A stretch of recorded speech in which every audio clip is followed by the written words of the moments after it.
Go to the social issues, select other, and enter the UFO Paranormal Radio Network. Tune in to the Mind Cemetery with your hosts Chip and Nicole every Monday night at 9 p.m. Eastern. Exclusively on the UFO Paranormal Radio Network. We delve into UFOs, abductions, ghosts, aliens, conspiracies, and cryptozoology. And how could you ever forget about those creepy topics you won't hear on your local news? This is where I would insert my obligatory skeptical statement. The Mind Cemetery, where the paranoia about the paranormal comes to rest. Follow us on Twitter and subscribe to us on Facebook. Also check us out on our website, mindcemetery.com, for show updates and the critically acclaimed. Hi, I'm Stephanie Benetti, and along with Joe Montaldo, we host News on the Flip Side. Come join us every Saturday night at 7 p.m. Central for our 3-hour program. We have opinions on everything, and we're not afraid to share them. False history gets made all day, every day. The truth of the new is never on the news, but you can find it here with News on the Flip Side. Remember, don't be politically correct. Just be correct. Join us.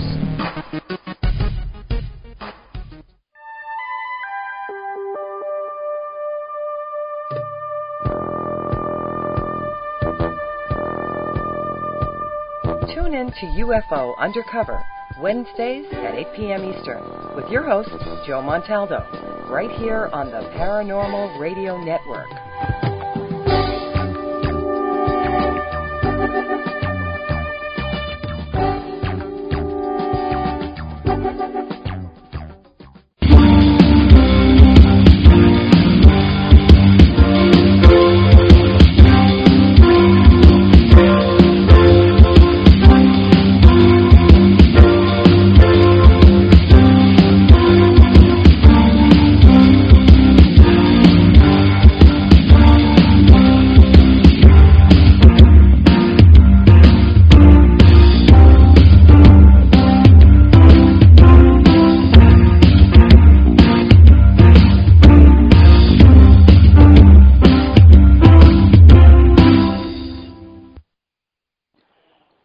Welcome to another episode of the Dawn of Shades. I'm your host, Gia Scott, and tonight we've got a great show. But first, we've got our usual little announcements to make. First of all, we're going to primarily be using Twitter to take questions, although we still will do the email thing. To send me a question on Twitter, all you do is put @Gia Scott, all one word, doesn't matter if you capitalize it or not, and it will pop up on my screen with your question behind. So you're limited to 140 characters, but most questions are going to come in under that. It's a great, quick way to do it, and super, super easy. You can also follow me on Twitter. That's fine, too. I'll probably even follow you back. With that, we do have a group on Facebook as well. It's called Dawn-Of-Shades, logically. It is a closed group, which means that you have to request to join, and that's just a formality to prevent spammers from filling up your feed with a bunch of crap about sunglasses, of all things. I guess it's the shades part of the name. But anyhow, we finally did have to close the group, and that's specifically the reason why. Usually you're approved within an hour or so. So if you want to join that, that's the best way to keep up to date with what's happening on the shows and get information about where to find things, as well as see posts from some of our guests. Even after they've been on the show, they may put up something about a book coming out, a giveaway, or whatever. So joining the group is super, super easy. If you use Facebook, you just look for it, put in a request, and bingo, you'll get in, unless you look like a spammer. Then you might have to wait. If you don't get approved right away, feel free to send me a message. I will not be offended, and I will get that taken care of for you. Now, on Facebook, I'm also Gia Scott, and you can follow me there or request a friend thing. Usually I approve most friend requests. So we'll move on from Facebook. You can also, while you're there on Facebook, you can go to facebook.com/GiaScottBlogs. That's my fan page where you see about the books that I write and what's being released, when I'm having a giveaway, what I'm doing, and so forth and so on. There's also all of the blogs that I keep. And tonight's program is actually about blogs. So I'm going to tell you about mine. I do multiple blogs. I don't post every day or even every week on all of them because I am kind of busy sometimes. But Gia-Scott.wordpress.com will send you, they're all on WordPress, but that'll send you to a general blog that has stuff about the show, stuff that I'm thinking when I'm venting, when I want to tell somebody something that's just general. That's where it goes. If you're interested in food, that is called Gulf Coast Foods, also on WordPress, and that is sometimes it'll be recipes, it might be a review of a restaurant in southern Mississippi, Gulf Coast area.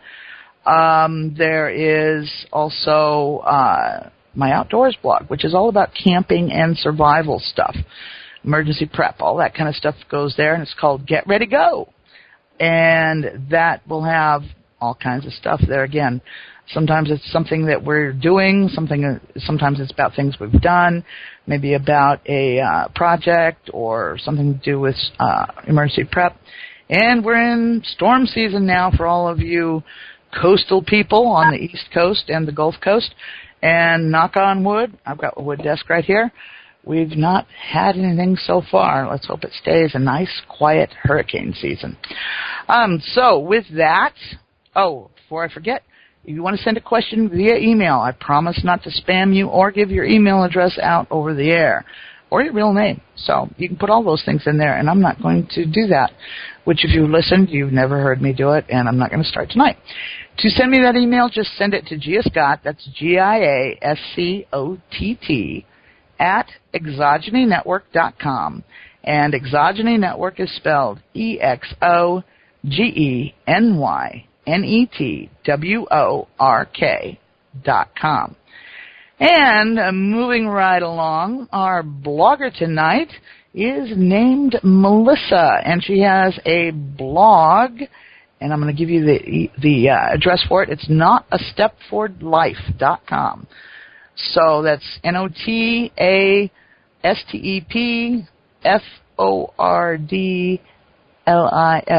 We're going to get her to tell us what that name is all about, too. So, Melissa, would you be so kind as to introduce yourself to the audience? Sure.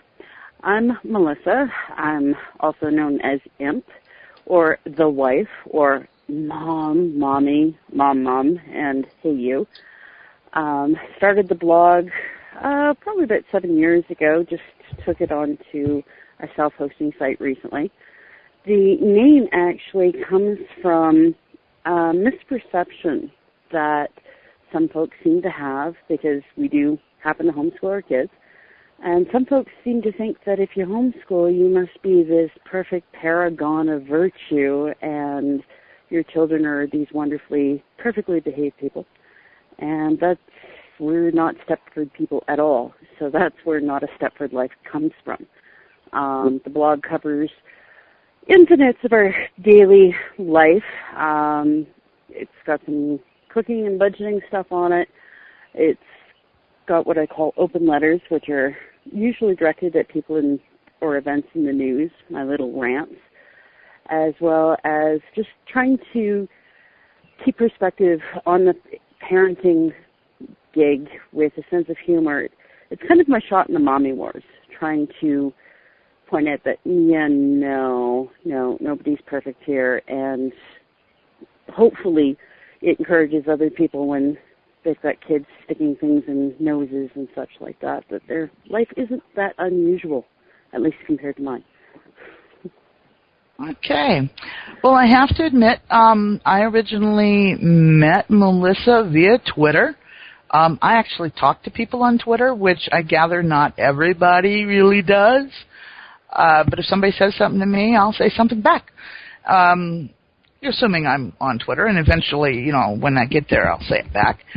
But I found Melissa's blog and everything very, very interesting, and we sort of had a lot in common. I homeschooled my daughter from junior high on up until she went to take her GED classes, and like a lot of people, it wasn't because I was a perfect parent. I wasn't. I just tried to be the best I could be, and it wasn't because of religious convictions. But in my case, it was self-defense. I come from a reading family. We have books. We, read to my daughter and everything from the time she was born. And in junior high, I discovered she was functionally illiterate. She could not read a menu in a restaurant. And I was horrified. And that was when the thought was born, and it soon came to fruition. And I spent the next 2 years in a number of knockdown, drag-out battles, but I can say that today she's an adult and a mommy herself, ever so much more than 20, and she can read, which was the goal. Because if you can't read, your life is going to be very limited. And like I told her, I don't care what kind of learning disabilities you do. It just means you've got some extra hurdles to jump over. You have got to learn to read. And she can read and will actually read some for enjoyment as well as, the necessity. And she can write a note that somebody can understand, which was also a goal along the way. So, how old are your kids? Well, my eldest actually isn't at home. He's in the armed forces, so he'll be 22 this year. And then at home I have Diva, she's 15. Then there's Tazzy, he's 9. Princess is 7. Boo is 2. And Cubby just turned a year old in June. So we have 5 kids at home, but 6 altogether.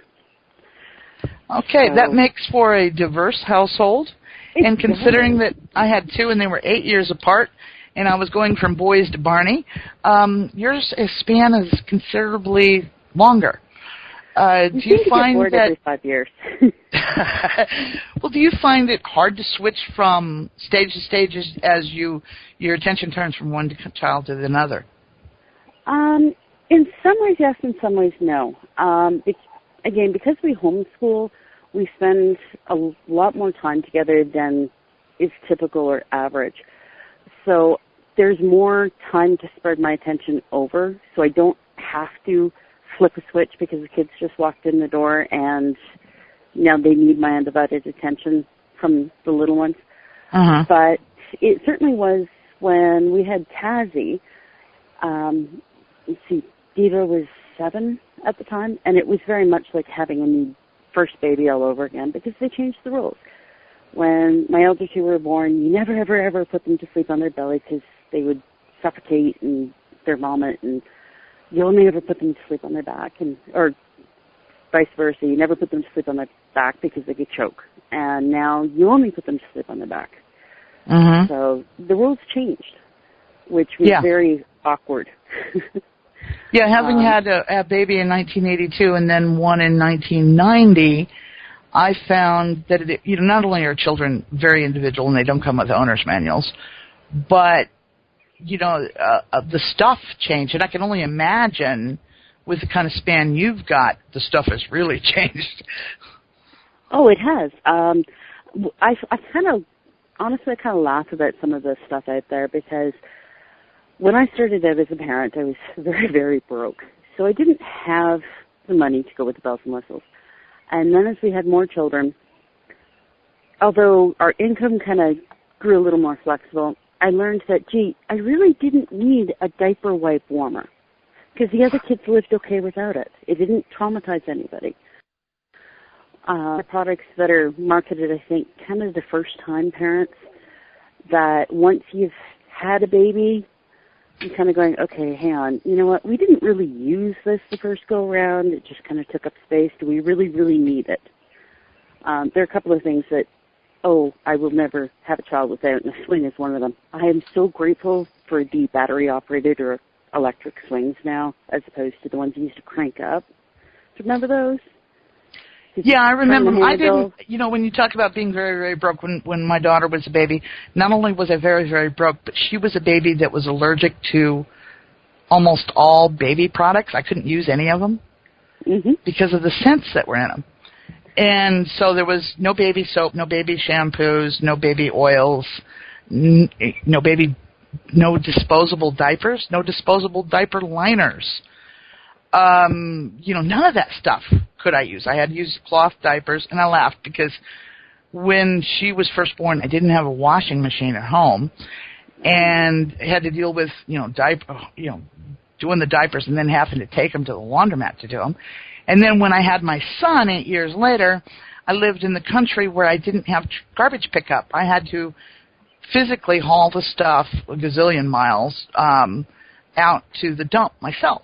So I didn't go every week. I made periodic trips, and I had this little fenced area to keep things in.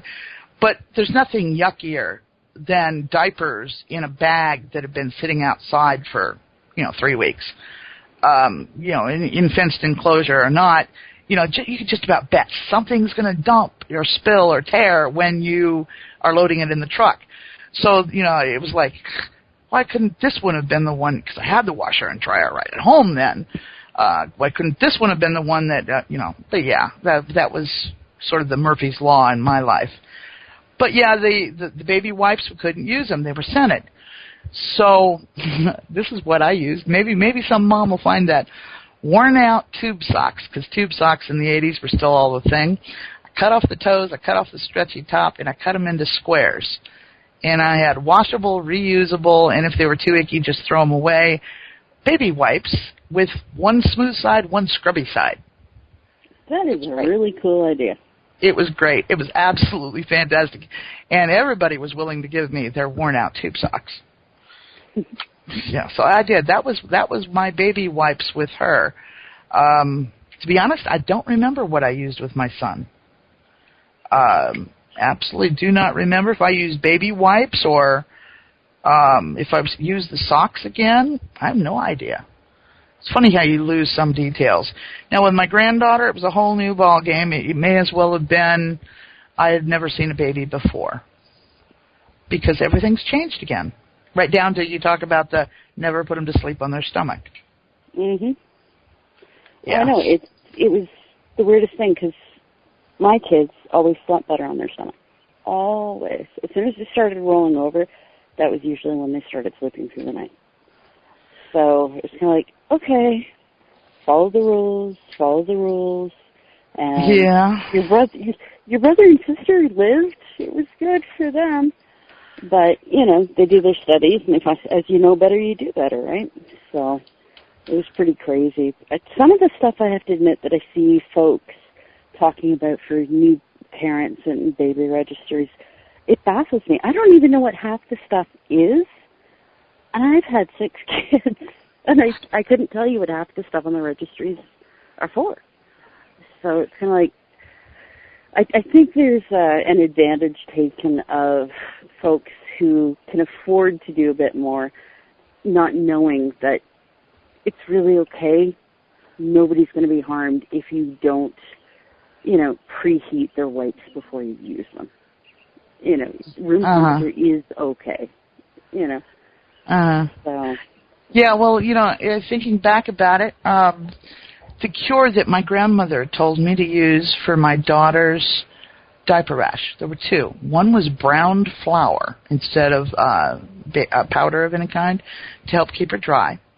And another was not lukewarm water, not tepid water, but actually cold water. Run it over her whole diaper area after each diaper change. And the cold water, believe it or not, granted she wasn't very happy about it, but it did. It would clear it up almost the first time I did it.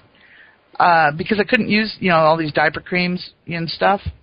No, we couldn't use them. Now, my daughter swore by a product called Boudreaux's butt paste. Now, I had to laugh when I first moved to the South, because I thought, who in their right mind would call a product that? But Boudreaux's butt paste, instantly, it has some numbing agent in it or something, because it will instantly soothe irritated skin. I've used it on my skin. I keep a tube now. it works great, and unlike the diaper ointments when she was a baby, they're not impossible to remove, because I had to try the same old thing that my mother had done with me, same product. I think it's some kind of ointment. I don't remember what it is offhand, but it was for a diaper rash. You got that stuff on, and I swore I was going to have to get a scratcher pad to scour it off. Oh, yeah. Some of it you think you're going to... By the time you finally manage to get it on the baby, because I use a product, it's a combination of zinc oxide and calamine lotion. And trying to actually get it to adhere to them to start with is interesting. But trying to get it back off again, it's like, okay, sandblaster, how are we going to manage this one? But one remedy I was told, and it actually worked, was just sit them in plain yogurt for some diaper rash if they don't have a milk allergy. The kid has a great time. Yeah, I didn't usually have much trouble with diaper rash with the kids, but I do remember my son got a yeast infection rash because it was nasty enough. I took him to the doctor because I'll admit my family is not much on running to the doctor for things. So if you take a kid to a doctor about something, it's because you just can't, deal with it. And this was like overnight he had these sores that went through all of the layers of the skin. And I knew that wasn't a normal kind of diaper rash thing. I didn't know what it was. And that's what he said it was a yeast infection. And which had me kind of mystified because as far as I knew, nobody who was around him had one, because the doctor was like, oh, you must have had one. I'm like, no. I don't know where he got it from. But I guess you can spontaneously, because everybody has that bacteria on their skin, if for some reason your body's out of balance, you can spontaneously develop something like that. Yeah, I was told at one point that the last immunity a baby develops is actually to yeast, and it's one of the first immunities that someone who's immunocompromised will lose. So it's one of those odd things that it can pop up without any warning, and stuff like antibiotics and stuff like that will absolutely mess up the good bacteria and can cause a yeast outbreak. I did experience that. My son had chronic inner ear infections that had left him profoundly deaf for a period of time. And he was put on long-term antibiotics and a number of other medications. And after about 8 months, he wasn't growing. He was always sleepy. I would have to be late with the medicine in order to get him to eat. And I decided that he needed to come off the stuff. And he had been off it 10 days, and he developed impetigo, which I'd never seen before. I'd heard about it because I remember when I took him into the doctor because he had these horrible blisters. It started off, it was a blister on the inside of his upper arm. And then, because of course it appears on a weekend, nothing ever happens when, you go to the doctor that day. But so by Monday, he's got the blisters up into his armpit and all down his side. And initially I had questioned whether he'd burned himself. And he'd been at the babysitter's as well as with his big sister. And both babysitter and big sister swore that there was no way he could have been burned. And I couldn't figure out how he could have burned himself on the inside of his upper arm either. And, in this day and age, even then, you're suspicious of somebody abusing him. So you're asking the kid, what happened? Well, 3-year-olds are also good for telling you whatever just so that you'll leave them alone. You give them an idea, they'll run with it. So you leave them alone, they can do their thing. And so when I asked him, did he get near an oven? Oh, yeah, that's what he did. Well, he didn't, and it wasn't, and it turned out that it was impetigo and very contagious. And, I was concerned that the rest of us were going to also get it because I'd just been putting clean T-shirts on him in picking him up. I had nicks all over my hands. I could have picked it up, too, because I'm carrying him. And fortunately, he was the only one that got it. But he had a big problem with it and had to go back on antibiotics again. And it was from a reduced immune system that the first thing that came along, he had it. Yeah, immune systems, people take them so much for granted and don't realize how much they can actually be lowered and affected just by environmental things, prescription medications, food, diet, all that kind of stuff can absolutely have a negative impact on your immune system. I know that's one of the things I was told when I developed RSD was watch your immune system, because the stress of chronic pain will absolutely do a number on your immune system. Okay, what is RSD? RSD is reflex sympathetic dystrophy. It's also known as chronic regional pain syndrome. Essentially, the nerves for me, it's my right arm and hand and fingertips, are constantly telling my brain that there's a serious injury, that my arm's broken or mangled or smashed, depending on how bad it happens to be at any moment in time. So it misinterprets all stimulus as being pain. If one of the kids grabs my hand, it feels like I've been scrubbed down with sandpaper or whacked with a hammer kind of thing. That happened to me because of a workplace incident. So now, not only am I mom and aunt and the wife, but I'm also known as the one-armed wonder to some folks because I do everything left-handed. Well, I can relate to that because also due to a work injury, I don't have much use of my right arm. I do have some use of it, but not a lot. And it's prone to misbehaving, we'll say. And it's also related to, it was a simultaneous neck and shoulder injury. And, you know, it's been deemed maximum medical improvement. There's really nothing they can do but help alleviate some of the symptoms at this point. And your mind will spaz out, or and it's also incredibly weak with, it's like somehow or another between fingertips and brain, messages get entirely screwed up. So, you know, suddenly my hand may relax, or it may jerk, or it may curl up, or whatever, and I have no control over, or it may go entirely numb where I can't even feel it's there. You know, any of those things can happen at any time. I've learned, don't carry hot things in that hand. Yes. Yeah. Yes. For me, learning to be left-handed was definitely a big challenge, and probably was the darkest aspect, I think, in our family history thus far was the first couple of years after I was diagnosed with this. Just adjusting from being, you know, a perfectly healthy, you know, normal, physical, functioning individual to, guess what, you're now disabled for the rest of your life, was extremely difficult for me to get a handle on. And that's really when I started blogging more, was just to get things out so my husband didn't have to hear them all the time. Because he refers to those years as the zombie wife years, because the amount of meds and different meds they had me on, I was barely here. I was barely functioning in a lot of ways. I was kind of getting what absolutely needs to be done, but please don't ask me to think, because I don't think I can.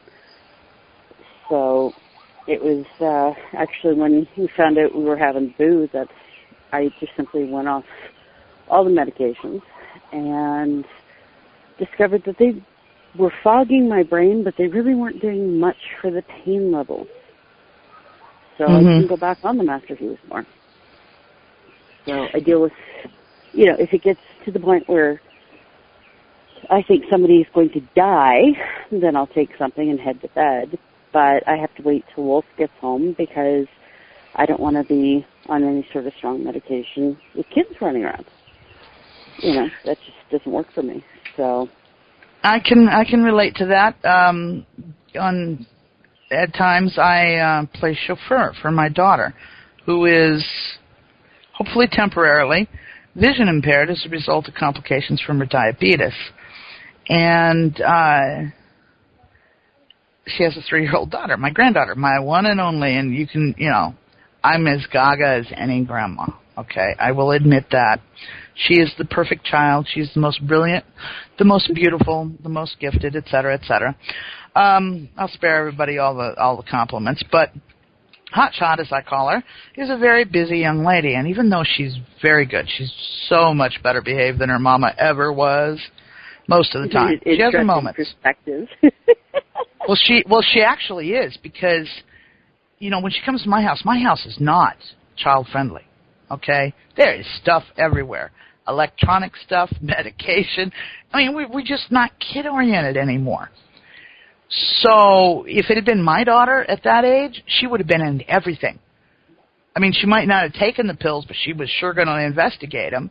She'd have been digging through boxes. She would have found everything I had in the cupboards. I mean, she would have been everywhere. She was a snoop. She still is a snoop. I have no secrets from my daughter because there's no sense in trying. You know, and that's just the way she always was. And her brother could not leave a bag of flour alone. You know, if you believe in past lives, that kid had to have been either a miller or a baker, because there was something about flour that always drew him. He had to go touch it and feel it. And at 3, I think there was 3 times during that year that I came home after my mother had been watching him, to about 25 pounds of flour spread through a kitchen. I can tell you, do not try to vacuum it. The bag won't hold it. Do not try to wipe it up with a wet cloth. It turns to wallpaper paste. You know, flour has to be the most horrible mess to try to clean up. It's way worse than oil, because I've also cleaned up 5 gallons of cooking oil. Yeah, so, you know, the flour has to be one of the worst messes to clean up, and he was good for that one. So, yeah, she is way better behaved. But, you know, as far as taking pain medication when I'm dealing with her, I really don't like to have to do that, because there's always the off chance that she is going to get into something or go out the door or whatever. So I relate. Well, that's the thing. I mean, when you've got kids in the house, you're focused on them, because somebody has to be. They're not with it enough and understand cause and effect to know, gee, that's dangerous, that's not, that's okay, that's not. So right. I figure you just deal with whatever you have to deal with, white knuckle it till Wolf gets home. And there have been times where you take one look at me and goes, oh, good, one of those days. Okay, med in bed, see ya tomorrow, maybe. Because, yeah. you know, your wife greeting you at the door as she looks kind of gray and swaying back and forth probably isn't the, you know, normal happy greeting he gets when he comes home. Right. Our home life is bizarre. He comes through the door. Around here, it's kind of like mommy for maintenance and daddy for fun. Because when he comes through the door, there is a literal stampede and screams of "Daddy's home!" Even the dog gets in on it, rushing. It's like, remember the old Fred Flintstone cartoons and Dino would run at the door and knock and flying? Oh yeah. We have that, but with 5 kids and a 125-pound dog. The best I can do is stand out of the way. So the cat is over there. It's like, oh, hi, honey, how is your day? Because even the baby who's not quite walking yet, it's a couple of steps here and there, he crawls, and he will crawl between people's feet to get to him. There's been fights where the kids are, like, shoving each other. No, I'm going to get to him first. No, I'm going to get to him first. And it's like you get this brawl in the living room, and the funniest thing is the middle minions will be fighting, and the toddler will just go around them. Do-do-do-do-do. And he gets to daddy first, and then they're all upset because he beat them. It's like, well, you two weren't busy scrapping it out. But that's typical for our home. It's noise, it's chaos, and, oh, Dad's home. Well, about the only time I get that kind of a greeting is, my dog will greet me that way if I come out of the bathroom, okay, because she's pretty sure that I'm either A, going to flush myself down the toilet, or I'm going to climb out the bathroom window. Any day now, I'm gonna climb out that bathroom window. She literally lurks in the hallway waiting to make sure I come out. I think that's the only time my kids notice me sometimes is if I'm in the bathroom or I'm on the phone. Because then suddenly it's like, oh, Mom exists. Let's go pay attention to her. Are you in there? Are you in there? Are you in there?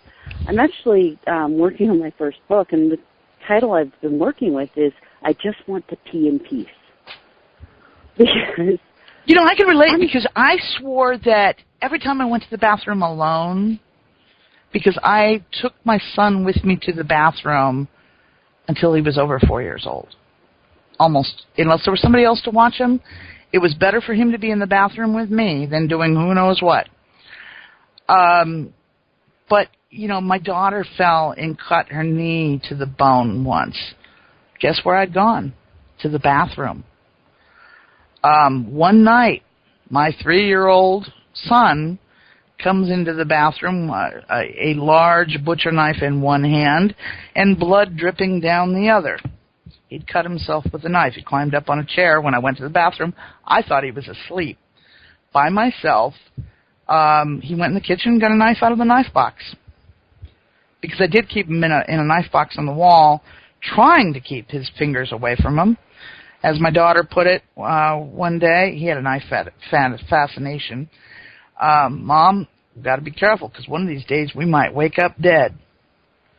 And it wasn't out of any maliciousness, but he you talk about cause and effect, he had no concept of it yet. So he'd cut himself. The only person that tends to show up in the bathroom injured is me. I'm the hospital kid in my family. Anybody who's going to get hurt and need knee arch-up, it's going to be me. My children actually use the bathroom as guerrilla warfare against me. They've done it more than once. Probably one of the most recent ones was Tazzy when he was about 3, maybe 4. Was wondering where the kids were, so I went upstairs, and just as I turned the corner into the bathroom, I got a glimpse of Tazzy standing in the sink, completely nude, with a bottle of spray cleanser in his hands. And that's about all I saw, because as soon as he saw my face, he sprayed the cleanser. And I took a step into the bathroom. He had soaked the floor as well. So I literally, my feet went up over my head, slammed back on the ground, and he's peering down at me. I'm like, oh, good. But it's not the first time. My eldest daughter decided to soak the bathroom floor in shampoo one night when she was supposed to be in bed. And I did this demented pinball thing around the bathroom before I finally fell. I don't know what it is about my children in bathrooms, but it's like if they're going to lay in wait, that's where it's going to be. Now, one thing I remember is the flooded bathrooms. Do yours flood the bathroom? Once. We've had it only happen once. They tend to be a little more creative than mere flooding. Flooding seems to just not be quite as interesting as pouring liquids on the floor to watch people bounce around, or Legos and train tracks. My toddler likes to slide train tracks under the door because I guess he thinks you're bored. So he'll slide train tracks while you're in there, and cars and Legos and stuff. Uh-huh. Yeah, I'm always impressed with people who had children that never flooded the bathroom. I frequently had floods. In fact, it resulted in the floor having to be replaced twice. I'm not talking the floor covering. I'm talking the floor had to be replaced twice due to the frequent wettings and resulting rot. So, yeah, we had regular floods. My son had a habit of going in, getting in the bathtub with the water running, and falling asleep. He used to scare the dickens out of me because you go in and he's floating, just his nose and mouth above the water, and the water running, of course, and he's sound asleep. And I don't know how many times that happened, because he was still flooding the bathroom at 7, 8 years old on occasion. Not as badly, but yeah. If he went in the bathroom and he was more than 3-4 minutes, you went to see why.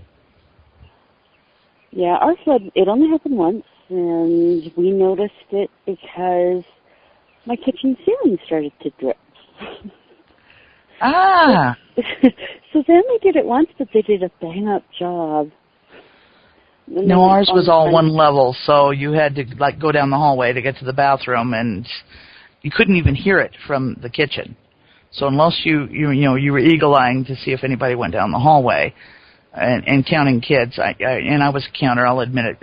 As one of the oldest in extended family, I had spent a lot of time babysitting as a teenager, and I was laughing with one of my cousins just recently. And I said, I remember taking you to the pool when she was about almost 2 at the time, and I had 21 kids total from 12 to 2. And people think I have a large family. Huh.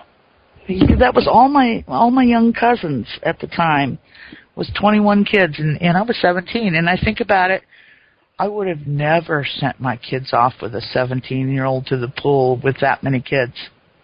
Never. I was a paranoid mom. Me too. But I never had any near accidents or anything.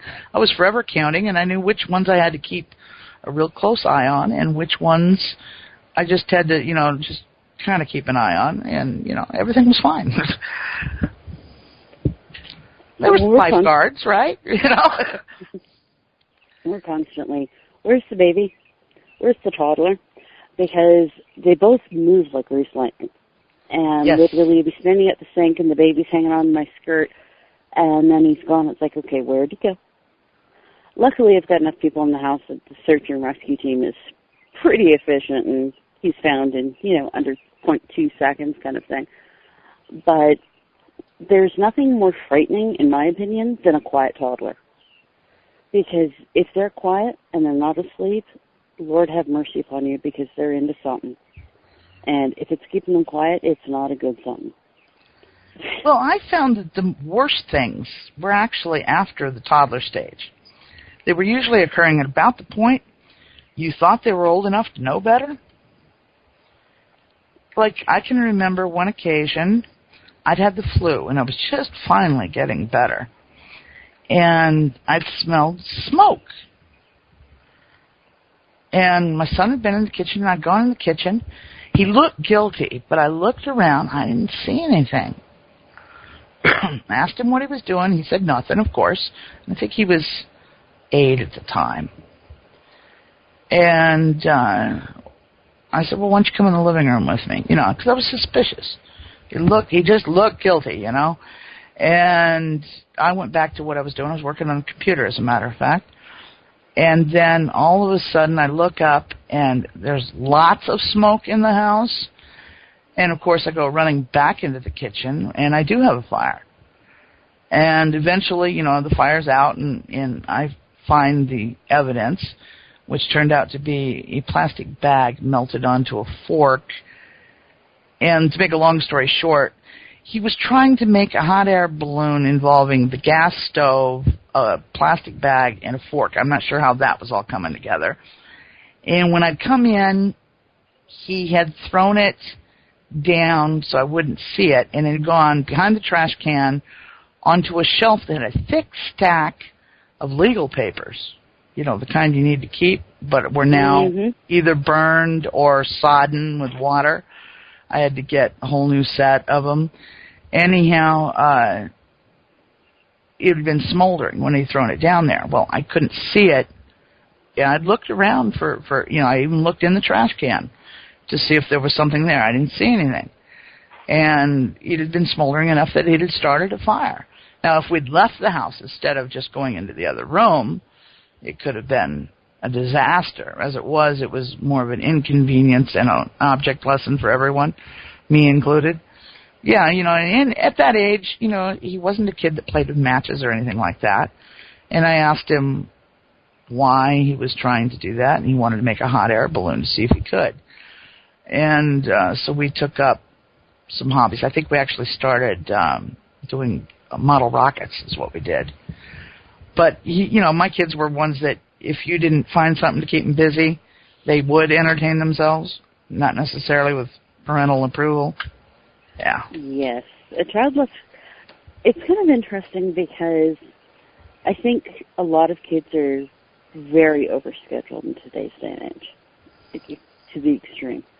At the same point, leave them completely to your own devices, and you might not have a house in the long run. So there's a balance to strike between, following their interests and encouraging them to explore, and having somewhere you have to be every night of the week, because there's gymnastics and dance and piano and, whatever else is, soccer and baseball and whatever else is going on. Some of the schedules, I see folks talk about and hear folks talk about, I'm tired just looking at it. Yeah.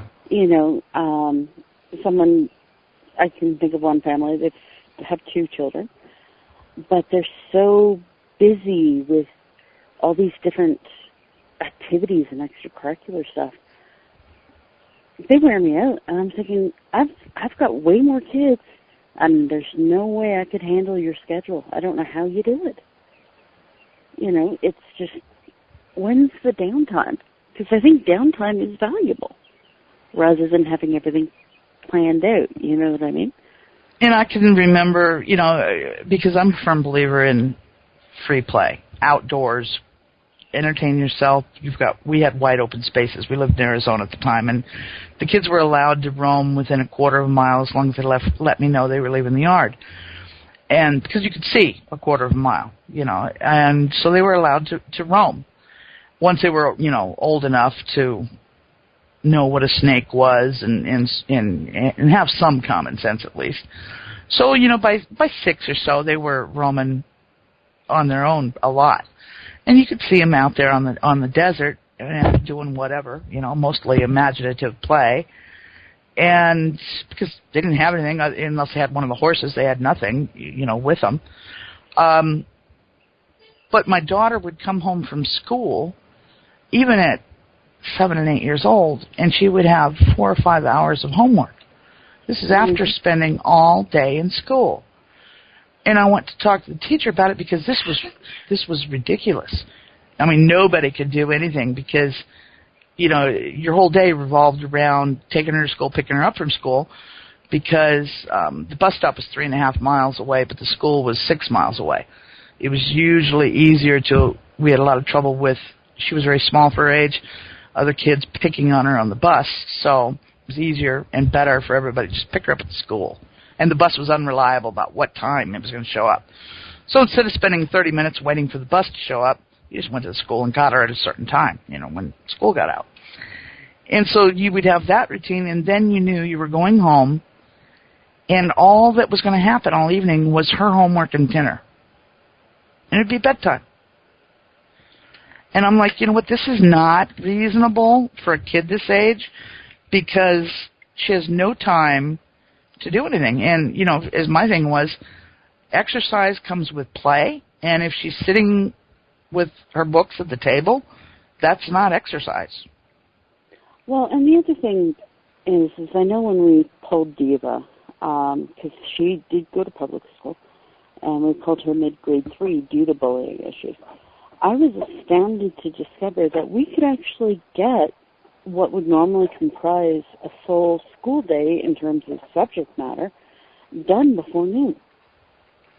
And Yeah. I couldn't figure out how it was, and I'm still a little in the dark. I haven't really been able to wrap my head around how it is that they're doing, a lot of kids have as much homework in the evening as we spend actual, books in hand, teaching, printing, writing, learning during the day.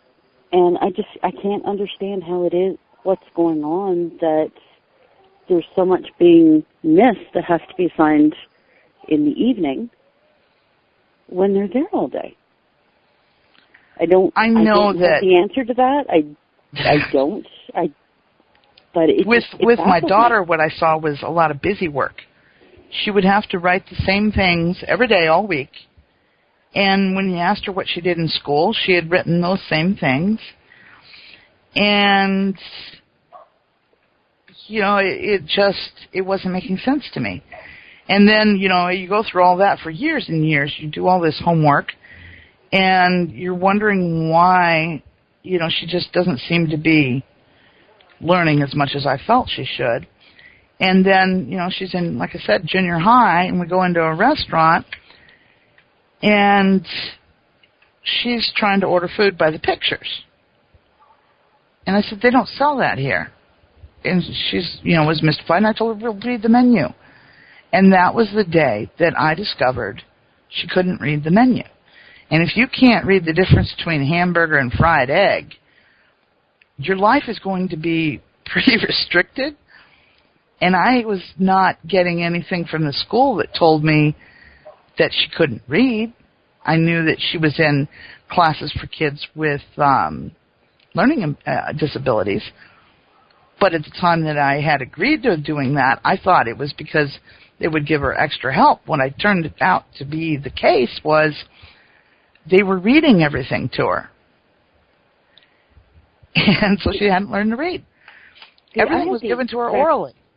I had the exact opposite problem. One of the things, other than the fact that at a parent-student-teacher conference, Wolf was there with Diva because Princess was like a couple of weeks old kind of thing. In front of my grade 3 child, the teachers told Wolf that she doesn't think rules apply to her, and I have a niece that's exactly the same way, and my niece is now 16 years old, dropped out of high school, and addicted to meth. And that's exactly how your daughter's going to end up if she doesn't start thinking rules apply to her. So that was my first problem. And bullying by teachers and by the students. And then I got this letter home saying she has no reading comprehension. Well, I knew that wasn't possible. So I tested her. I had her read out of books she'd never looked at before. It was one of the Little House in the Big Woods, I think it was. And I deliberately picked a chapter that was absolutely out of her knowledge base. It was about butchering. And while she was reading it aloud to me, I wrote down questions. She didn't know there was going to be any questions, so after she was done, she answered 14 out of the 15 questions right. The only one she got wrong was what they'd made a balloon out of. She knew it was an organ. She thought, okay, lungs hold air, so it was lungs, but it wasn't. It was a bladder. So she absolutely had no reading comprehension issues. This child adored reading. So I thought, socially, this is a nightmare. They're obviously not paying attention to her if they think she's got reading comprehension issues. Why is she doing this? Why are we doing this? So we told her. It's like, you know what? This is not working. And we'd talked about homeschooling mostly we looked at Tazzy and thought, oh, this won't work for him. Because I could totally see ending up getting sued by a kindergarten teacher who took that job in school. I mean, the teacher would be drinking by Christmas on stress suffering. Now, he surely cannot be that bad. Oh, yeah. He's not that bad. That's the problem, is he's really not that bad, and he wasn't that bad. He's a boy, and very boy-natured. Very busy. He doesn't want to sit still. Once he's finished something, he wants to move on to something else. Having to sit at his desk and do a repetitive exercise for a prescribed period of time would drive the child rangy. He'd lose it.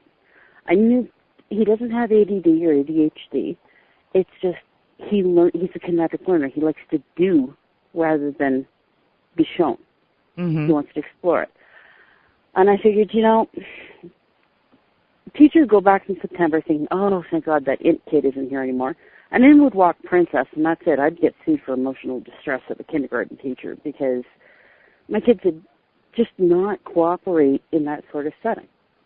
If they had to, they can sit still and do whatever if we're doing something that requires it. That's not a problem.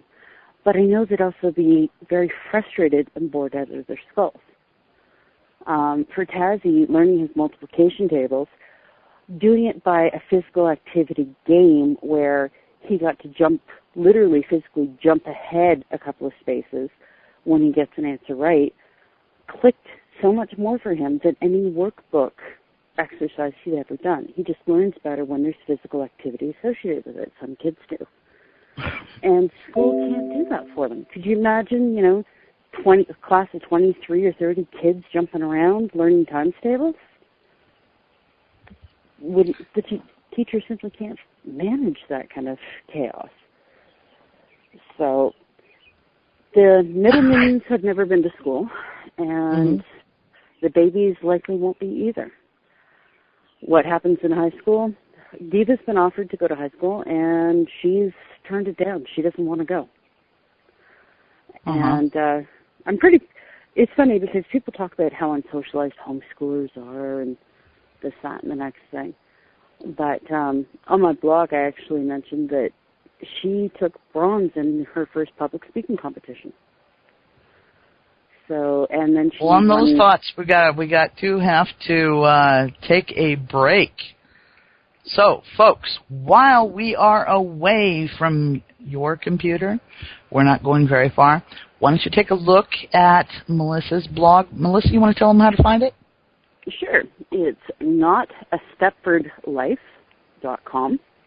NOTST as in Tom, E, P as in Paul, F as in Frank, ORD as in dog, LIF as in Frank, E.com. Okay. So, folks, stay tuned, and we'll be back right after these short messages. And hopefully the producer is going to take us away. And if not, well...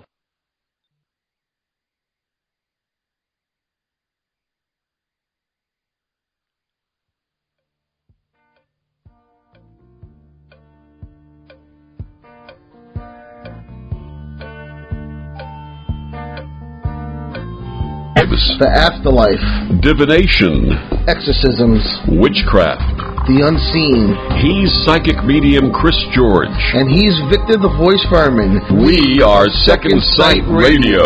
Join us live every Thursday night from 8 to 10 p.m. Eastern Standard Time on the UFO Paranormal Radio Network.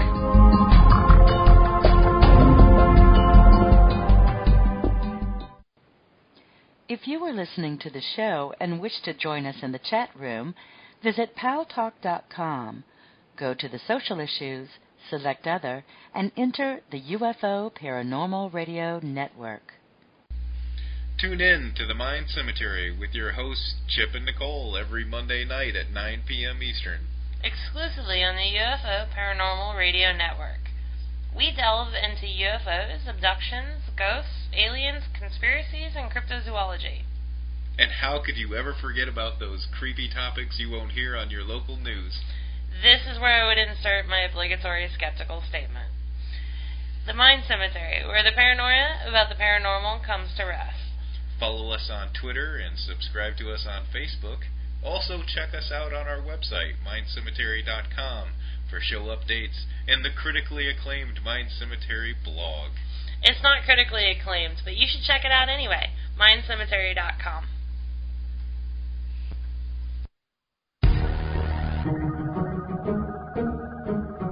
Hi, I'm Stephanie Benetti, and along with Joe Montaldo, we host News on the Flip Side. Come join us every Saturday night at 7 p.m. Central for our 3-hour program. We have opinions on everything, and we're not afraid to share them. False history gets made all day, every day. The truth of the new is never on the news, but you can find it here with News on the Flip Side. Remember, don't be politically correct. Just be correct. Join us.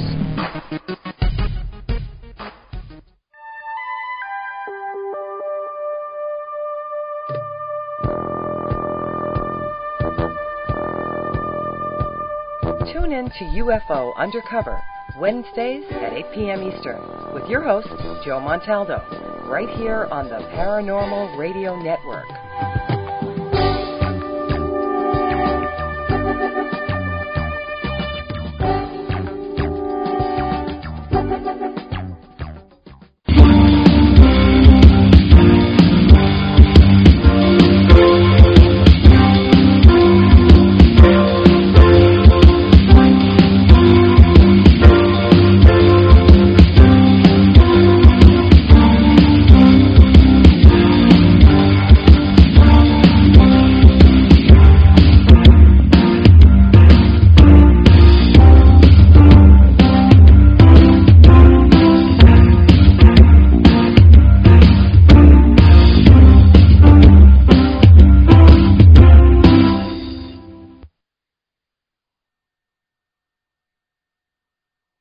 Tonight we are talking with Melissa the Imp, and we are talking about blogging in general. We're talking about parenting, homeschooling, life, and probably a few other things too. With that, I want to remind everybody that I am taking questions via Twitter. You can just type in the question, put at, that little at symbol, and then Gia-Scott, Giascott, all together like you do for a name in Twitter. And it is going to pop up on my handy-dandy little notification page, and I can pass on that question.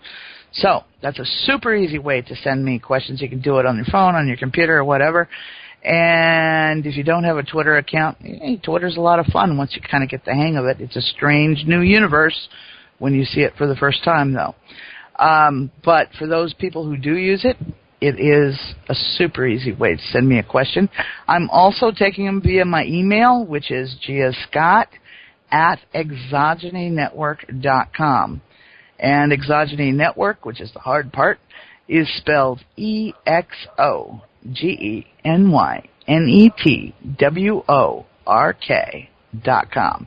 And you can send the questions to me that way, too.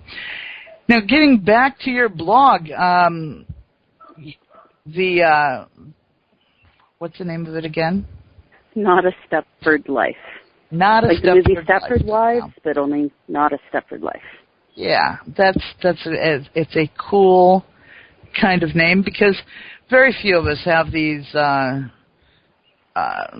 home lives like we're the Cleavers or any of the Brady Bunch or whatever TV family you want to pick out. Our lives are not like that.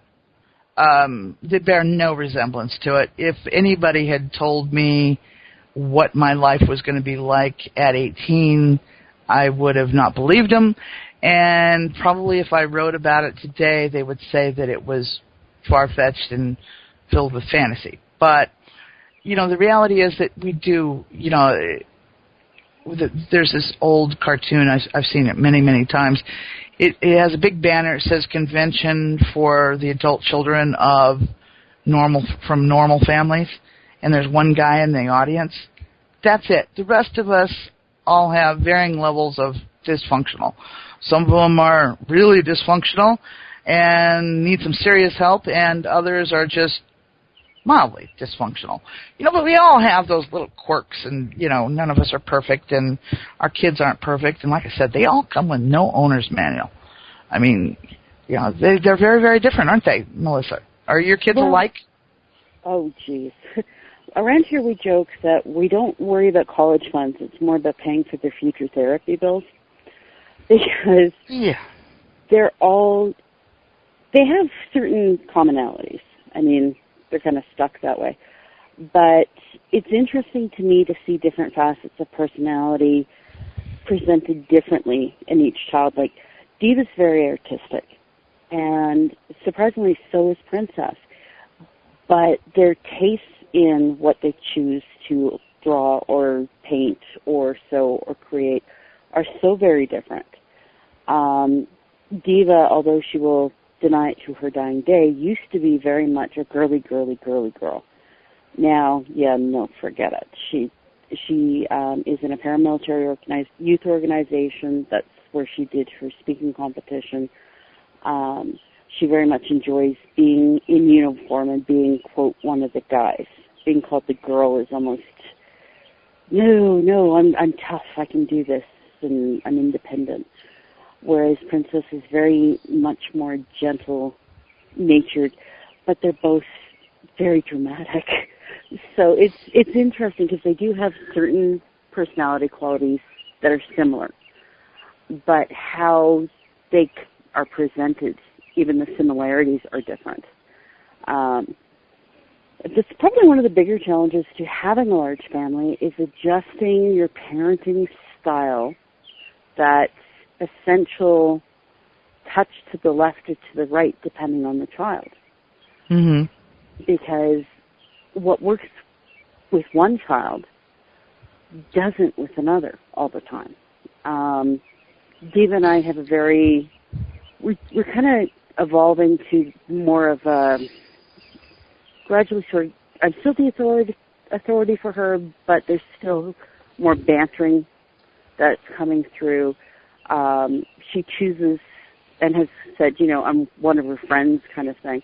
And it's very interesting because there's still that line to walk where, she'll say something, I'll quirk an eyebrow, and it's like, oh, sorry, Mom, because you've just kind of gotten a little too far to the left.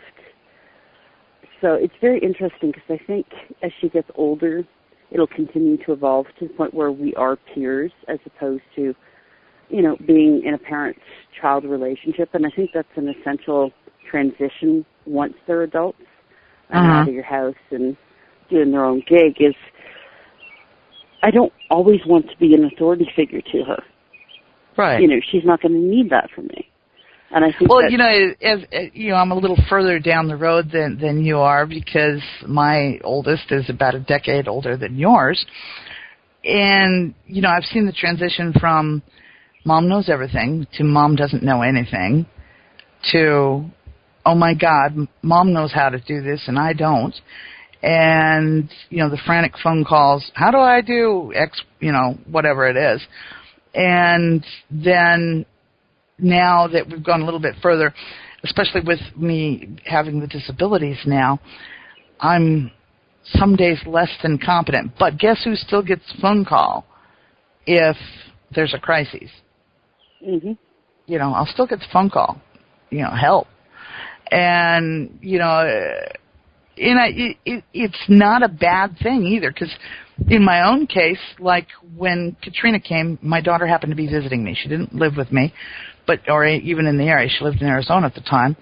And when we evacuated, I really didn't have a plan. And she was on a lot of medication that at that time she couldn't even drive. So I, had been up a long time as we're doing the whole evacuation process, and which was nightmarish. In my case, it was far less nightmarish than most people's, but still for me, this is a huge, stressful deal. I couldn't afford to take a vacation, and that's essentially what you're kind of doing when you evacuate like that. And so I'm worried about everything about where to go. I've got 2 dogs and a cat and my adult daughter and me, and where we're going to go. And I don't have air conditioning in my truck, and so we've got to get somewhere before it gets too hot, and so forth and so on. And, what are we going to do? And I might have had a meltdown if it hadn't been for the fact that I had her along. But because I had her along, moms are tough, right? They know everything. They fix everything. They handle everything. Well, I had to be that person, even though I felt more like having a meltdown.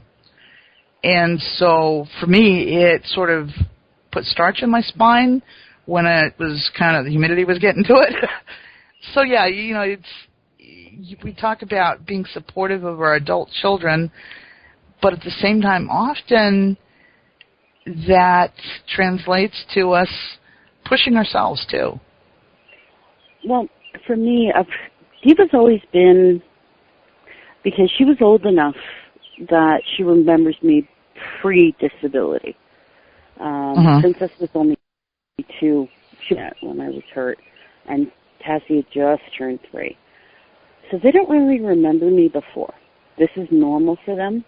But for Diva, she absolutely remembers before because, Mom used to play baseball and soccer with her and do all these different things that I simply can't manage anymore. So I was worried about her in terms of how she was dealing with my becoming disabled because, it doesn't just affect me. It affected everybody in my life. And what she actually won a bronze for her speaking competition was the topic she chose was an ordinary Canadian doing extraordinary things. And it was one of those where this is my thing, I'm not going to tell you about it. I'm like, okay, fine, do. Then I find out that she'd written it about me. And I went, excuse me? And that was what her speech was on, was the fact that, I'm nobody in particular, but this is what I'm dealing with, this is what I'm doing, and I'm doing it anyway because it has to be done. So that was, honestly, in some ways, it was such a a wonderfully happening teenage daughter, and every now and again she'll be joking around and go, well, I hate you. And I said, I have written proof that you do not hate me. So there, you cannot take that back. I have it in writing, and it's on my blog. So, na-na-na-na-na-na, you're stuck. But it gave me a look through her eyes. All the things that I worried so much about it taking away from her, because I wasn't able to do any of these things anymore, and she remembered the difference. To find out that she actually has gained respect for me for doing it anyway, as opposed to being frustrated and embarrassed by the fact that her mom can't do all the things that average people can do. So it was a huge relief. Well, I imagine in a lot of ways it was kind of a button-busting moment, too, when you found out. It was very weird because I'd heard about it, and I kind of went, oh, okay, but she wouldn't let me read it. And when she was actually doing her competition, I couldn't be there because it was out of town, and I don't drive, one-armed thing. I can't manage it.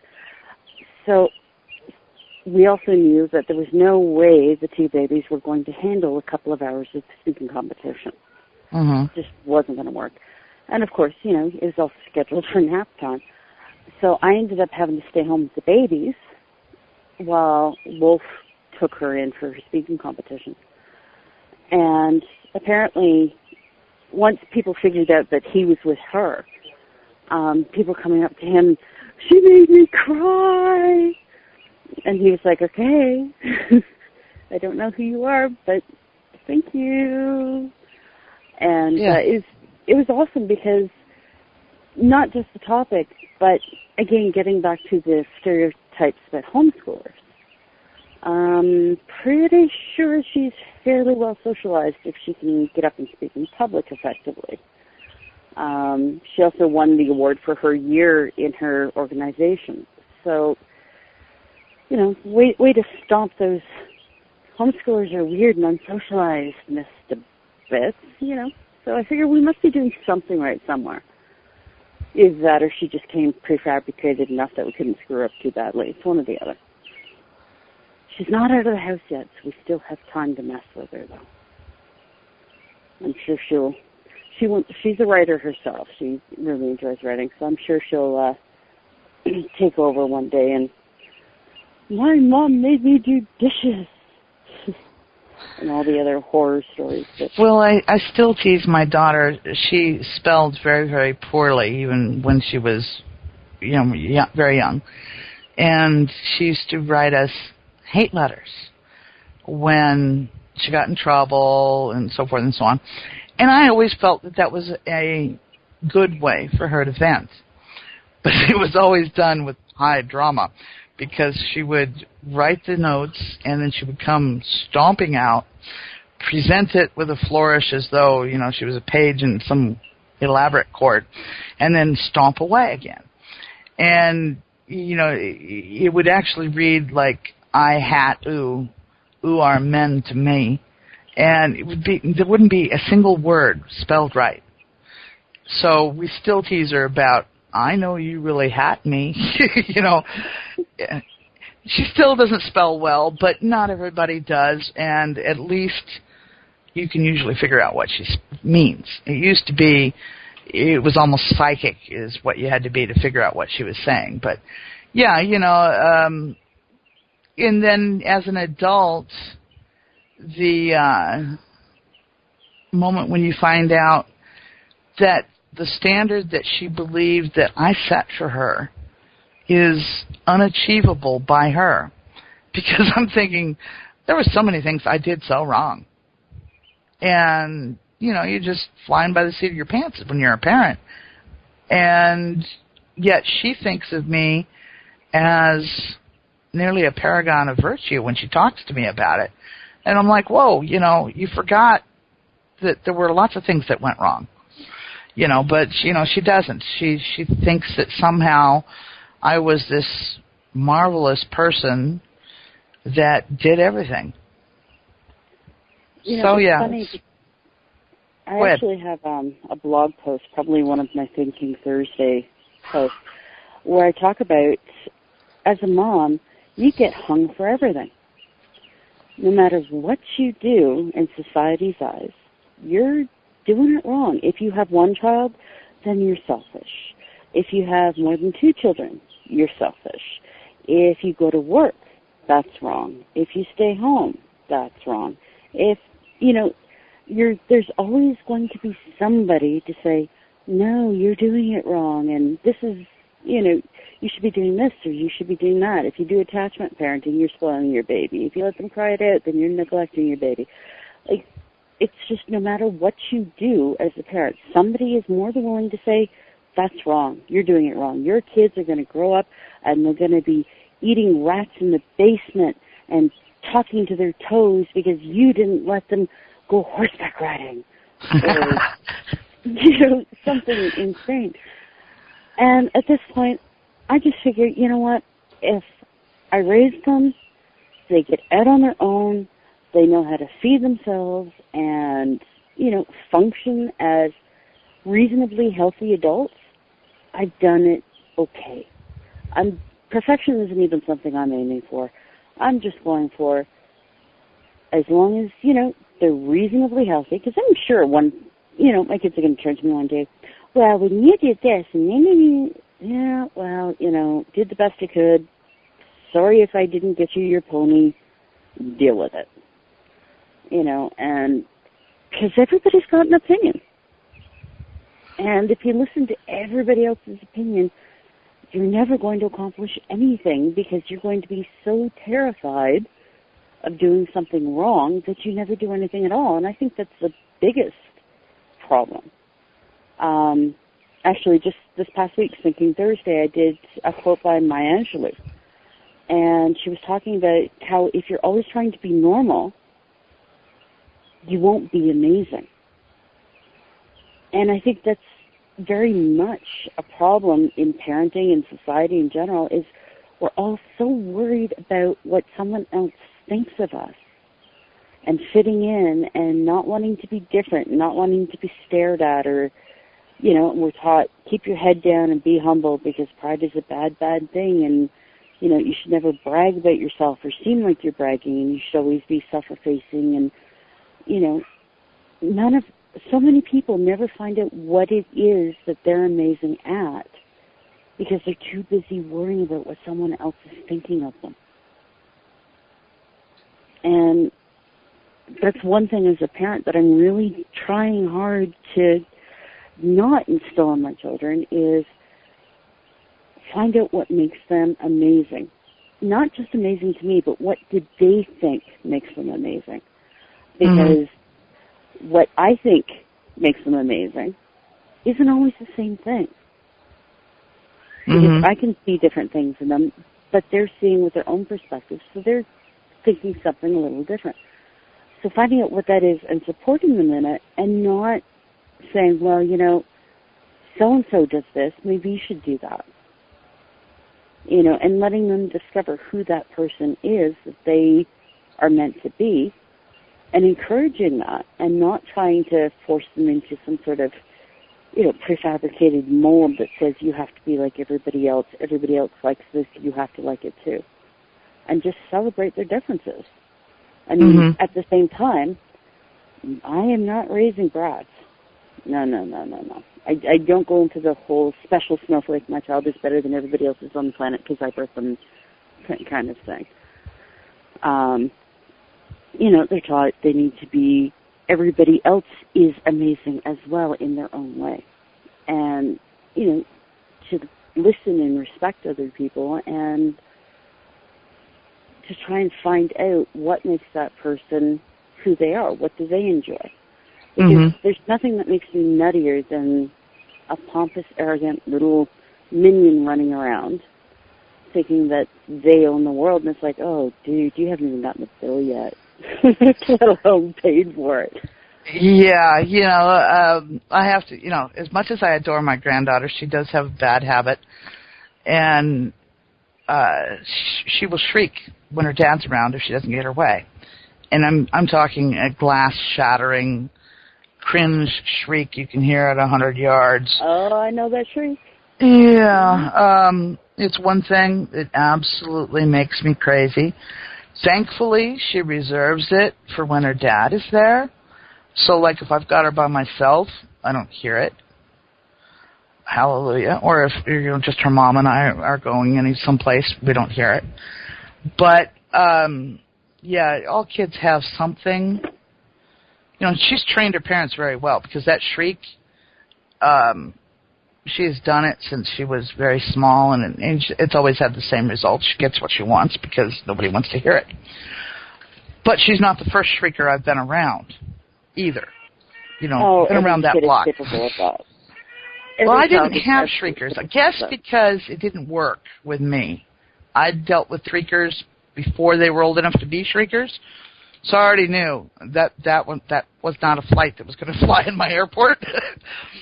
And your kids learn pretty early on not to annoy you too much. They can annoy other people, and it's not as bad as annoying mom. And that's funny because I find kind of a bit opposite in that the kids will go and play at a friend's house or be out somewhere or whatnot, and I'll hear about, they were so polite and they offered to help do the dishes and they picked up and deep. I'm going, really? Can you send those kids back home instead?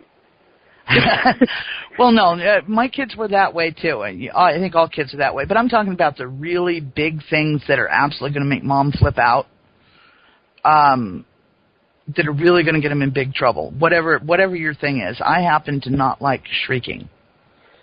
It really, really always has bothered me. And I wasn't a child that had been allowed to cry, although I was allowed to cry more than my mother had been. And even though I didn't react the same way when my own kids cried, I would find myself, if they went on a crying jag, I would have to go sit on the front step because I would start to get really, really agitated.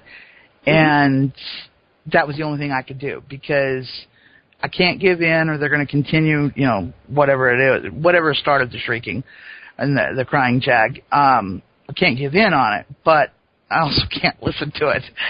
And so they do. They learn not to do the things that you're really going to flip out over. They don't want to deal with that much aggravation, I guess. And, and like I said, in my case, it happened to be the noise thing. So my kids were fairly quiet in terms of loud noises. My son would talk you to death. But, in terms of actual noise, they weren't all that noisy. And other people's kids would come over, and I was like, oh, boy. They're really, really noisy. Or other things as they get older. I can remember my daughter had a friend who thought it was really cute to act really like the epitome of a stupid blonde. And that didn't fly at our house. I don't care if you got blonde hair or not. I know you're not a bimbo. Don't act like one. I think it's silly. It didn't fly at my house. My kids learned don't play that game because, and I think all kids, I learned there were certain things that were going to annoy my mother, and I learned not to do them. But I've caught more so noticing. Well, no, I've probably noticed it with all three of the older ones, in that they'll try and show off a little bit when they have friends around, because they know certain things just don't fly with mine, and so they'll mimic some of their friends' behavior that they know isn't going to work for us. And my kids know me pretty well. I just kind of have to give them the look. The one that just singes nostril hair. And they kind of step back. It's funny, you don't have to say much. I think one of the stories that my daughter likes telling the best, although she embellishes it differently than I do, she'd had a bunch of friends over, and she was a teenager, and they'd been drinking soda pop in the living room and watching movies, which was fine. I was happy to have them all there drinking soda pop and watching movies because then at least somebody was watching what they were doing, right? Exactly, yeah. And so the next day, there is a gazillion empty soda pop cans, candy wrappers, the debris is on the coffee table. And I told her that morning to clean it up. Well, at noon, I come through again, and there it is. It's untouched. And I said something to her, and she pulled the snotty teenage thing and a smart off. And it just, I was infuriated because of the smarting off over, all you had to do was pick it up and put it in the trash can. That was it. You could have even brought the trash can here. And I got mad, and I grabbed up an empty soda can, and I started firing those empty cans at her just as fast as I could. Now, anybody who's thrown an empty aluminum soda pop can knows you can't throw them very hard, and you have to throw them really hard to make them fly very far. They're just not real aerodynamic. They don't have enough weight to be a good projectile. She swears I left bruises on her, and I know, anybody knows, there's no way I could have thrown them that hard. I was having a hard time getting them over the sofa, because she was making a run for the end of the house. But she cleaned up the cans. And, it's become a running joke with us is, behave or I'll start throwing cans at you again. But it did get her attention, because Mom absolutely flipped out over the soda pop cans and the smart aleck attitude. And so you have these funny stories that come up about things that work to get a kid's attention. And that's often all you're trying to do is get their attention. This is not acceptable, or this is wonderful, whatever it is. Yeah, finding their currency is a big thing. For Tazzy, for example, if he could do nothing but play video games all day long, his life would be perfect. He and Wolf will play some hockey and golf, and so that's what they play on the video games. And so grounding him off electronics, oh my word. The child, you have removed his oxygen. He will now die on the floor because he needs that to live, apparently. Well, he gets to play it every couple of days or something. But, just the fact that he can't play it. Princess, about the shrieking. If she shrieks, the automatic question is, Tazzy, what did you just do to your sister? Because he can make her shriek. She was shrieking one day, and I'm like, what is going on? Because she sounds like she's being killed. Apparently, he had tied a string to her doll and was dangling her doll out the window and asking, do you think your doll will bounce? Perfect. Yeah. So, asking him if the Xbox game would make a good frisbee in retaliation. Got his attention. Oh, yeah, I don't like that. Maybe you shouldn't threaten your sister's dolls. But, that's one neat thing I think about homeschooling is she's able to continue in her interest without anybody telling her she's not supposed to be doing that anymore. She's 7 years old. She still loves her dolls and her stuffed animals. And she doesn't have anybody telling her, well, you're too big for that. You're too old for that. You can't have that anymore. And I found the same thing with Eva, too, was there were things that interested her, that she enjoyed, that she deliberately put aside when she was attending public school because she didn't want other kids finding out and making fun of her. So it's amazing to me the peer pressure that starts so incredibly young and is so pervasive. Sometimes that peer pressure can be a positive force. I can remember my daughter could not tell time on a clock, but her little brother, who was in first grade at the time, could. And she was in junior high, and she was still in school. And one evening, I pulled my usual stunt. She got cranky, and I announced it was at 8 o'clock and time for her to go to bed. In reality, it was like 6 o'clock. But my thinking had always been, if I tell her it's bedtime and she goes to bed and goes to sleep, then obviously she was tired, right? Makes sense. And it worked for me anyhow, and it had been working for me. Well, that particular evening, a friend called, and she's talking to her on the phone, and her friend asked her what she's doing, and she said, well, she was going to bed. And her friend says it's 6:30. Well, of course, she was furious because she now found out her mom had lied to her about it being 8 o'clock. But it motivated her. Within a week, she could learn how to tell time on a clock. So, learning that her brother A could tell time and she couldn't, and that everybody else could and she couldn't, the peer pressure from her friends making fun of her for going to bed so early did make her learn to tell time. So now in her house, almost all clocks. There can definitely be positive uses. Unfortunately, it's usually not. Well, unfortunately, I think as much as, we're currently using social media to run blogs and radio shows and all that good kind of stuff, unfortunately, for kids who are experiencing bullying and such at school, there's the same social media that they're plugged into.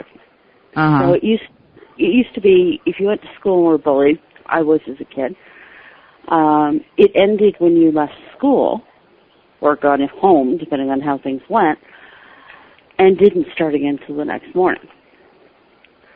Unfortunately now, with Facebook and Twitter and Instagram and everything else, it doesn't always end.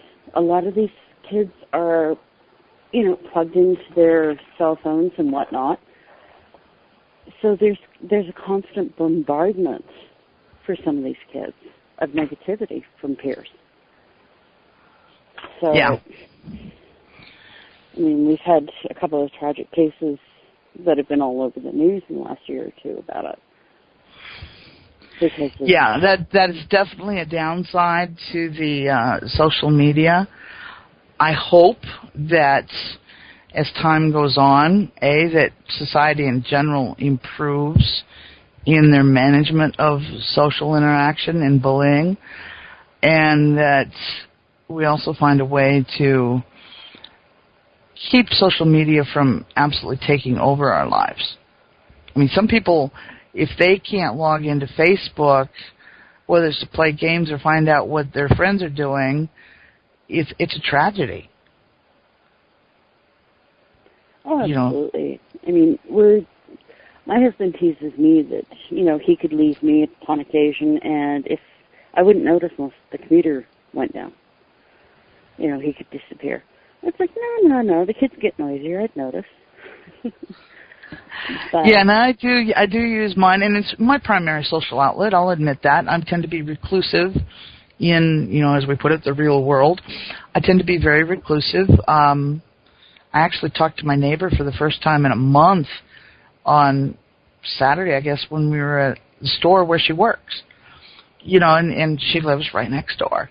So, I can be very reclusive. When you're disabled, I think that is one of the side effects of your disability that Absolutely. is probably pretty detrimental. And social media and online groups and so forth and so on gives a way for not only me but other disabled people to interact with other people without having to physically go and do. Because for a lot of people, myself included, that in itself is a restriction that's going to make it difficult, unpleasant, or whatever. At home, it's on my terms. I feel good now. 10 minutes from now, I may not feel so good, but I can manage things better, at home. Oh, absolutely. I know for myself it's been very much similar. And when I was doing home care and now that I'm homeschooling, they tend to be very isolating occupations. So being able to reach out and talk to other people who are in the trenches in the same way you are and compare notes, whether it's about curricula or, how much time do you spend doing X, Y, Z, or how did you teach this or how did you teach that, and get, different viewpoints and information. It's a huge support system, and I think it's probably part of the reason that homeschool numbers are growing across North America, is that being online and having the internet access makes it so much more possible for so many more people. You don't have to drag everybody to the library to access resource material. You can just hop online. And, there's so many different, I believe the Louvre had a guided museum tour. You could go in and look like you were walking around the Louvre, and it was all, on the computer, and you could take the tour. I know Google has got some ancient Greece and ancient Rome ruins that you can go explore online.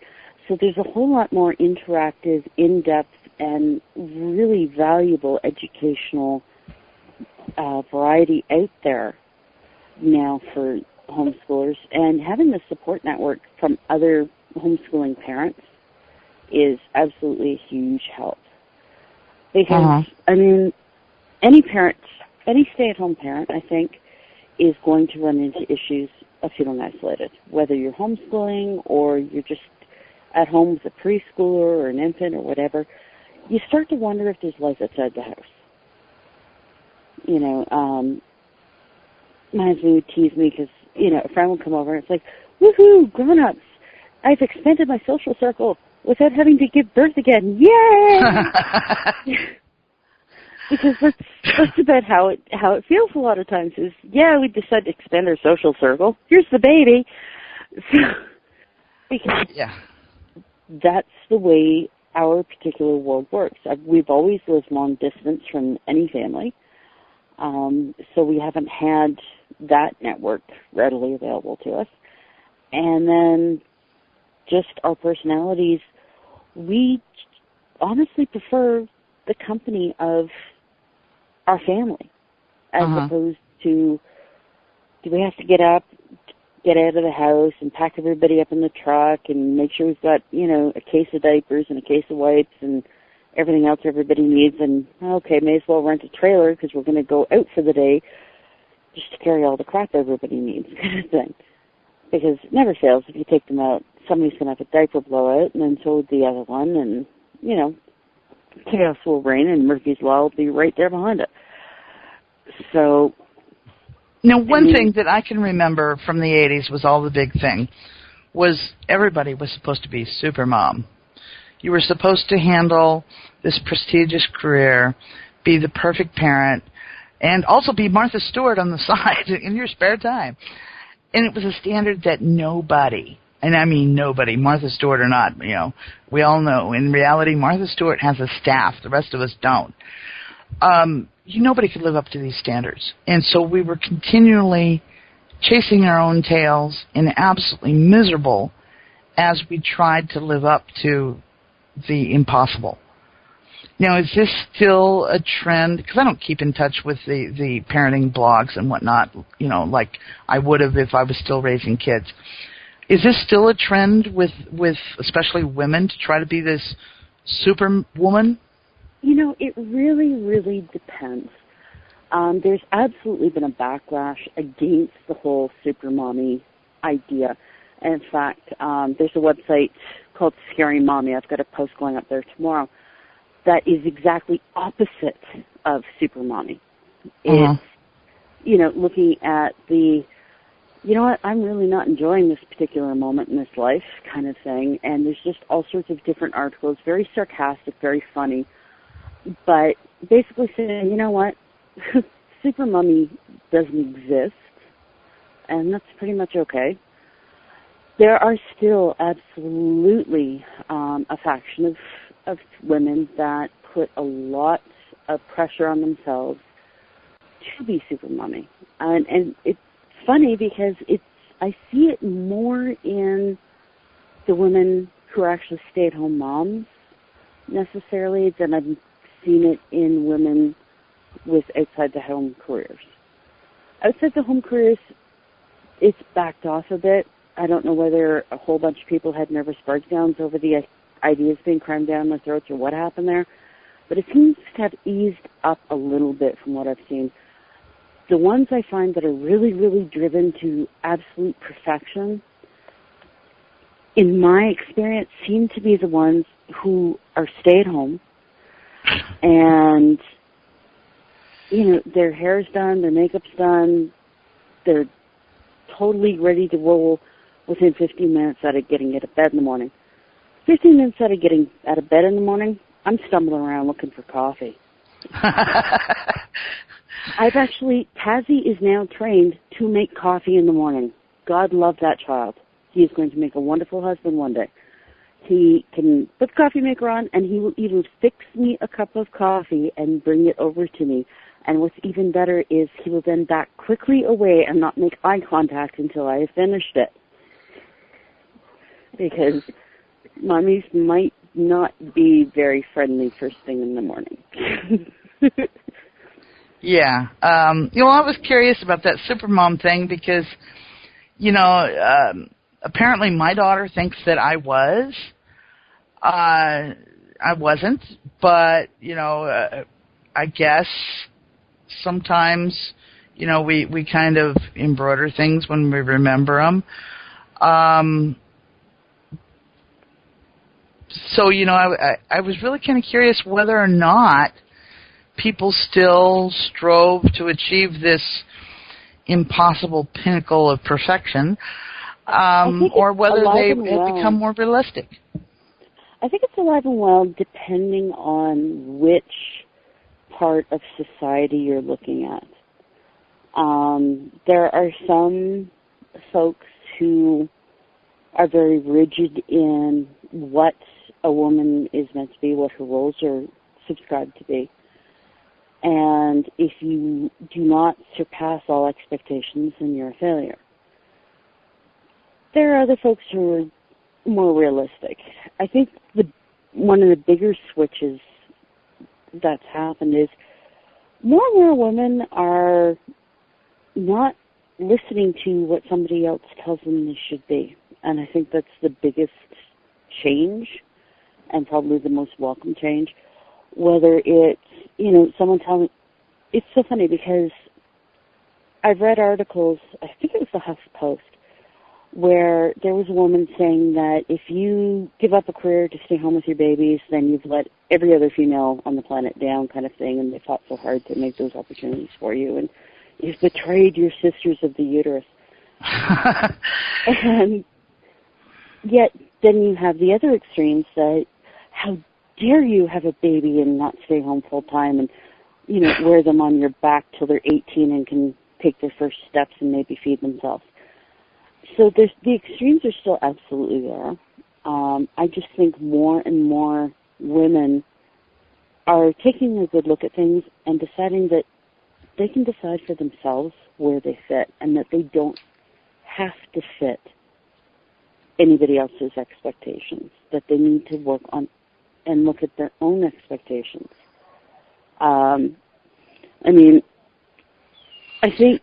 Well, the reality is some women really find their careers to be emotionally satisfying, intellectually satisfying, and may not be as comfortable spending their day in company with their toddler. Absolutely. And it doesn't mean that they love their toddler any less, but they feel better able to... mommy war. Yeah, they're better able to have quality time for a few hours versus resent time all day long. Well, and I think the thing of it is when it comes down to the mommy wars, what it's really based on is pretty much like any other prejudice. It's based on fear. You're afraid you're not doing it right, or that somebody thinks you're not doing it right. So the best defense is a good offense. So let's go attack somebody who's doing it differently than me, because then I feel reassured that I'm doing things right. And the reality of it is it's ridiculous. I mean, how someone else chooses to raise their kids or not have kids is totally up to them. It's got nothing to do with anybody else on the block. Right. I get freedom of choice. Well, tomorrow's post on Scary Mommy has to do with comments I get as the mother of a large family when we're out in public. You wouldn't believe some of the ridiculous comments I get. I mean, I've had perfect strangers tell me that you're done having kids, right? Why? Are you going to be providing college scholarships for all of them? You need to know the accurate count? What? Like, the contents of my uterus are none of your concern. But folks have no problem making ridiculous, invasive questions to someone they've never even met before on family size. And I've actually had friends of mine who have one child who have been told that they're not a real parent because they only have one child. I'm like, what, you're imaginary now? How does this work? I've talked to you. I know you're real. But yeah, apparently they're not a real parent because they only have one child. And that just baffles me. Completely baffles me. I couldn't imagine dictating to somebody how many children they had to have or whether they had to stay home or go to work or whatever. Then I could imagine somebody doing that to me and not completely slipping out on them. I know in my own case, yes, with when my son was born, I would have preferred not to go back to work as soon as he turned 6 weeks old. But in my case, it was an economic necessity. Yeah, I was out of leave, and I had to go back to work. So, you know, people don't know why you make the choices. And so trying to judge you or force you to justify it to them is really kind of presumptuous. You know, well, who died and made you God, you know? Yeah. I have to say that's one thing that Canada, I do love about being in Canada, is that we do have maternity leave and parental leave that can be, the first 12 weeks are maternity leave. And then after that, it's another 40 weeks, I believe it is, or 36 weeks, something like that, of parental leave. And that can either be taken all by mom or all by dad or shared between the two of them. You don't get your full rate of pay. I believe it's about 60%. But you do, if you've been with your employer for longer than a year, you do have a guaranteed job to go back to. You do get paid your 60% for the entire time you're off. So it does enable a lot of families to actually be home for the first year or so, either mom or dad. In my case, I could have stayed home, but without pay, and the without pay was the part that hurt. Yeah, here you do lose, you know, almost half your pay, but a lot of times the daycare is going to eat up half your pay anyway, so exactly, you're not actually losing. For half the pay, I'd have been willing to stay home, you know, longer with him. But, you know, that was probably my, you know, at this stage of my life, looking back at my motherhood years, my biggest regret, you might say, is the fact that I spent too much time working, and that I wish I had not done that I'd have been more resistant to having to work overtime. So, you know, that's something to remember. I can totally understand. I was actually a single parent for a good long time before I met Wolf, and you had to do to keep everybody fed and clothed and, you know, housed and right. And I wish that we'd have done without some of the things in order to have more time doing things, if that makes sense. The stuff didn't matter. The time did. I can understand that one. Yeah. Because I'm looking at Diva going, I remember when you were Cubby's age, and you were cute. And it's so funny to me to see, especially Diva with the youngest, because it gives me a glimpse of if she chooses to have children on in the future, everything, what kind of parent she's going to be. And I laugh when I hear her riding herd on her younger brother and sister, and I hear my words coming out of her head. And I'll turn and I'll look at her, and she gets this look of shock and horror. Did I just say that? Yeah, you're your mommy's daughter. No! It's a big dramatic thing. You know, but guess what, Melissa? Another break? No, we're out of time. Oh, my word. Yes, it flew by. So often I know that guests think, 2 hours is so long. But in reality, 2 hours is gone before you know it. We will have to get you to come back. I know that you said you were writing a book and whatnot, so we're definitely have to get you back when the book launch is occurring. You want to tell everybody again where they can find your blog so they can find the links to all the other things? Sure. It's Not a Stepford Life.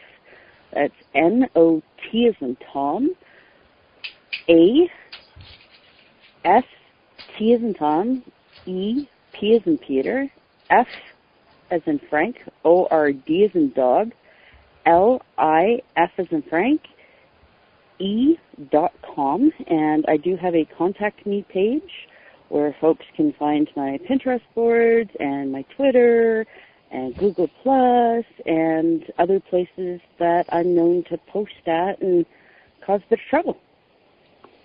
Okay. Well, I know that I have certainly enjoyed the program with you tonight. Your blog is just as interesting.